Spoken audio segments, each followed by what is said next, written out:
മൃഗങ്ങൾക്ക് ശേഷം മനുഷ്യൻ ഏറ്റവും കൂടുതൽ ക്രൂരത കാണിച്ചിട്ടുള്ളത് ആരോടെങ്കിലും ഉണ്ടെങ്കിൽ അത് കുഞ്ഞുങ്ങളോടാണ്. രണ്ടിലും ഒരു പൊതുവായ കാര്യമുണ്ട്.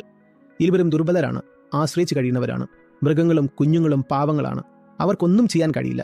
അവൻ്റെ അമ്മയാണെങ്കിൽ തീരെ വിവരമില്ലാത്തവളാണ്. അവർക്ക് അനുഭവമോ അറിവോ ഒന്നുമില്ല. ഒന്നും അറിയുകയുമില്ല, മനസ്സിലാകുകയുമില്ല. അവർ അവനെ കൊണ്ട് നടക്കുന്നു.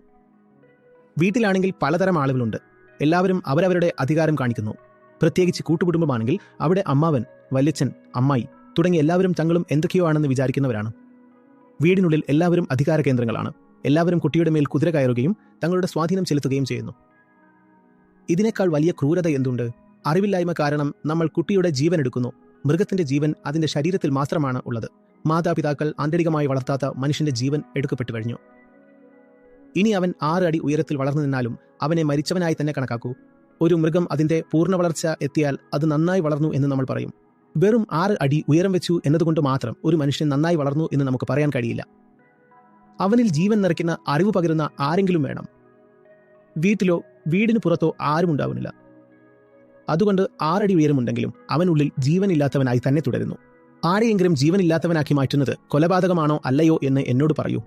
പക്ഷേ രക്തം ഒഴുകുന്നത് കാണാത്തതുകൊണ്ട് ആർക്കും ശിക്ഷ ലഭിക്കുന്നില്ല.